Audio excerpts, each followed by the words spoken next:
There is a lot to talk about in this small but very interesting photo. The photo was taken by a Liberator bomber from the 9th Bomb Squadron during the April 24th bombing raid along the railway. It was taken from just 300 feet altitude and shows one of the railway bridges in incredible detail. An Allied Forces analyst had labeled the photo as probably Q71, but Q71 was built on a curve, went over a road, and had cutting approaches, which don't match the photo.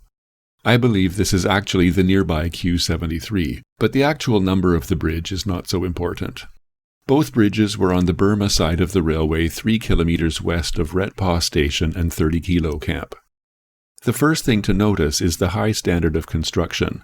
The POWs often noted that as construction of the railway progressed, the railway was built more quickly and to a lower standard. On this bridge, near the Tanbuzayat end of the railway, all the cross-bracing and side supports are cut and squared timbers. In contrast, many of the bridges farther inland were quickly built with rough logs for the same purpose. Let's review for a moment the typical structure of the bridges on the Thailand-Burma Railway. There were typically 5 piles for a single-level bridge, topped by a transom labeled A in the diagram. The piles were carved at the ends to fit into notches cut into the transom, and held together with large iron staples. Above the transom were 2 stacks of 6 timbers, each 30 centimeters square. The upper 4, labeled D, E, F, and G, were girder beams running the entire length of the span, usually 5 meters. The bottom 2, labeled B and C, were shorter and connected the long spans resting on the transom. Planks, labeled H and J, were used to frame the sides of the girder beam blocks. Braces, labeled I, provided some lateral support. Sleepers, labeled K, rested directly on the girder beams, and of course rails were spiked to the sleepers.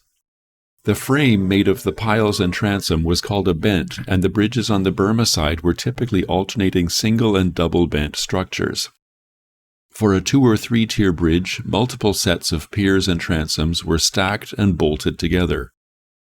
Back to our photo, this bridge is somewhat unusual in that it is completely double-bent construction.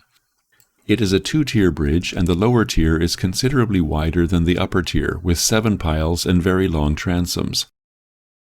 You can see the details in the cross-bracing between the spans and also laterally to the valley floor. Another interesting point is how the bridge is being filled in with earth. This was common practice along the railway. The bridges were built quickly to get the railway running, then later filled in with earth as a more permanent measure. The guardrails give away the original starting point of the bridge. We can't see much of the west end of the bridge. A culvert form has already been constructed in the stream bed to channel the water under what will become the future embankment.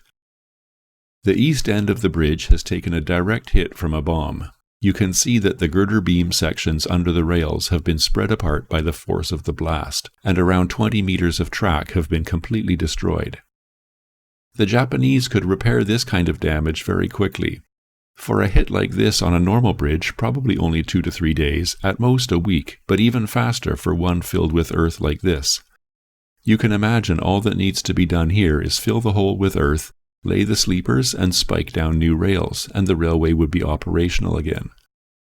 We'll talk more about other bridges along the railway in future videos. Q73 was located deep in Burmese territory, here on today's landscape.